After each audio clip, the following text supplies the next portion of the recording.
Five guys ended in double digits. What did you think the period executed seamlessly in the second half that allowed you also to create that separation? Can I be honest?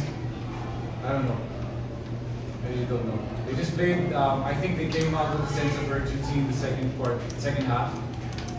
In the first half, they were medyo tigil sa first 5 minutes, so we got that big lead. And then, like San Miguel fashion, sometimes one of the things that we have to correct is complacency. Coach Leo every day will tell us that, knowing that that's sometimes our problem. But I think tonight we solved it. Thank you. Thank you, Coach Peter. Now we would like to open the floor to friends from the press. Coach, congratulations. Coach Dursley, 41, CJ 31. Pero hindi na sila yung contribute, Marshall 18. Judimar, mukhang slowly getting back to the group. Sir, thoughts on halos yung collective effort ng team? We're not yet there. Obviously, alam namin mangyayari to kasi grabe yung offense itong mga to. That's not a problem. You know, going scoreless for like 2-3 minutes is not a problem for us. Not so much for the composition of the team right now kasi talagang scorers itong lahat. Ang challenge lang dito namin ni Coach Leo is the number one complacency. Tapos yung hindi sila magkanya-kanya. Pero tonight, okay naman na nagkanya-kanya sila. But yeah, we're trying to preach, you know, yung kultura namin, gusto namin the extra passes. Tapos gagawin na ni Coach Dayo yung video, gagawin ni Coach Dayo, papakita lahat ng extra pass sa scrimmages, sa laro namin, tapos celebrate those little victories. Yun ang ginagawa namin.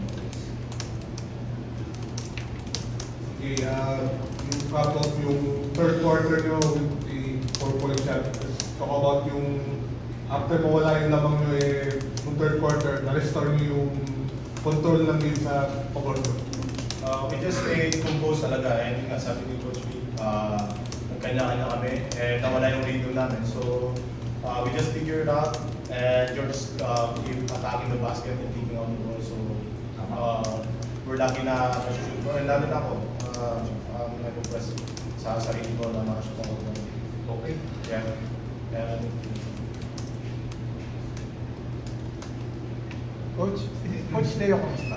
Okay naman siya. Getting better by the day. Kahapon, basta every time na maglalaro kami, hindi namin sure kung darating siya o hindi for this. He's okay. Kahapon nandun siya. 2 days, 3 days na sa practice. No problem naman. Pero, yeah, for today, he wasn't there. He might come for NLEX, maybe for, we're all hoping for NLEX.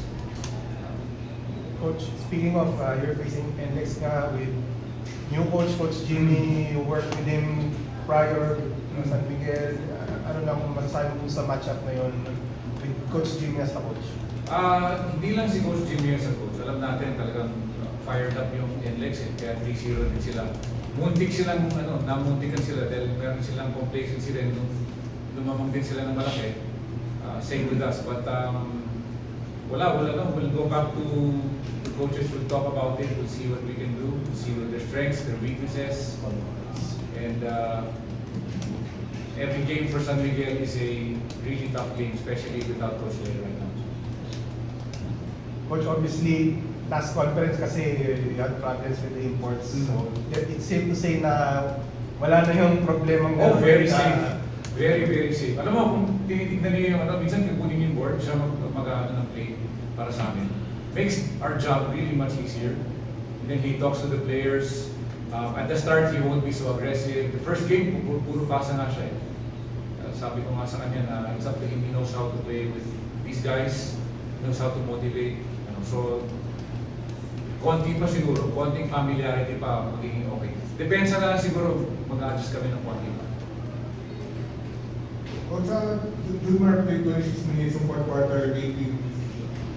Most the whole fourth quarter siguro, you think he's slowly getting Slowly getting there. Two things kasi, ang hirap naman para sa mga to kasi ito hindi kasama sa Gilas eh. Hindi ko alam kung bakit eh. Pero ano na yan? Off-season. Off-season. Sa off-season namin, hindi siya nakasama kahit isang araw.